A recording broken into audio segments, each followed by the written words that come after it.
I'm declaring a public health emergency of international concern over the global outbreak of novel coronavirus. There's no need for unnecessary panic and no need for excessive measures. Un coronavirus est apparu en décembre 2019. Mardi 11 février, les chiffres de l'OMS font état de plus de 43 000 personnes infectées et de plus de 1000 morts. Alors naturellement, ce virus fait peur. Il fait peur parce qu'il a déjà tué et parce qu'on sait qu'il pourrait potentiellement causer une pandémie. Et qu'une épidémie se transforme en pandémie, c'est-à-dire qu'elle se propage dans le monde entier, c'est déjà arrivé, plusieurs fois. Comme en 1918, avec la grippe espagnole, qui a contaminé 500 millions de personnes, le tiers de la population mondiale de l'époque, et a tué 20 à 50 millions d'entre elles. Mais alors ce nouveau coronavirus est-il si dangereux, et que faut-il craindre ? La situation peut encore évoluer, mais selon les chiffres les plus récents, ce nouveau virus n'est pas si mortel. Son taux de mortalité se trouve autour des 2%.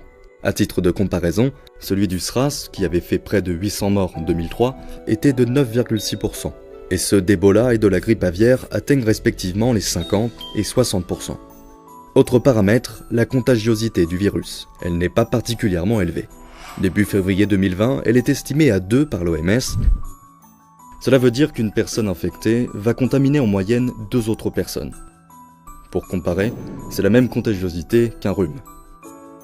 Une maladie très contagieuse comme la rougeole peut avoir un indice de contagiosité de 9.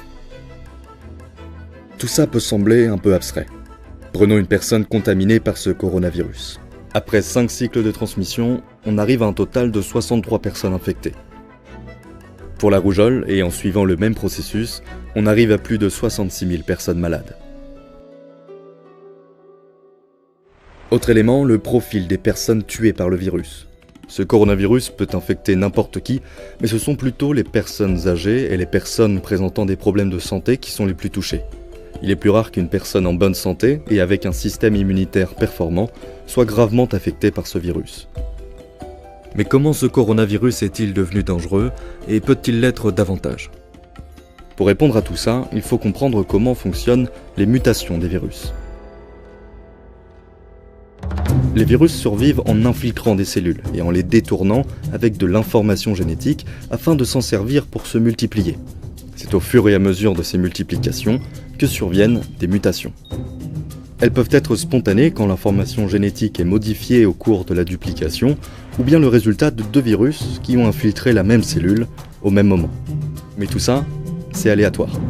Certaines mutations du virus lui seront inutiles, d'autres seront même handicapantes, mais par hasard au fil du temps, peuvent arriver des mutations très pratiques pour lui et dangereuses pour nous. Celle par exemple de se propager mais sans tuer trop vite, le temps que les porteurs transmettent le virus. Il peut également devenir plus résistant à l'environnement extérieur pour se répandre plus rapidement. Et côté médecine, il peut résister davantage, voire devenir insensible aux médicaments et vaccins déjà existants. Le coronavirus qui fait la une de la presse mondiale inquiète notamment parce qu'on ne sait pas encore comment le traiter. C'est d'ailleurs la cause de l'épidémie, un virus inconnu qui se répand au sein d'une population qui n'y avait jamais été confrontée auparavant. Il y a en plus le risque que grâce à des mutations, ce virus se développe et devienne plus mortel ou plus contagieux. Mais il est également possible que le virus ne devienne pas plus dangereux et que l'encadrement de l'épidémie permette de l'endiguer complètement. L'être humain, à cause de l'imprévisibilité des virus, est en fait condamné à connaître régulièrement des épidémies meurtrières, puisqu'il est impossible de prédire l'aléatoire.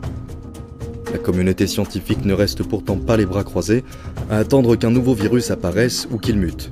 Les chercheurs affinent leurs méthodes pour identifier le plus rapidement possible les nouveaux virus et empêcher leur propagation, en apprenant à réagir au plus vite, en formant du personnel soignant, en créant des infrastructures adaptées et en développant des médicaments et des vaccins pour faire disparaître le virus.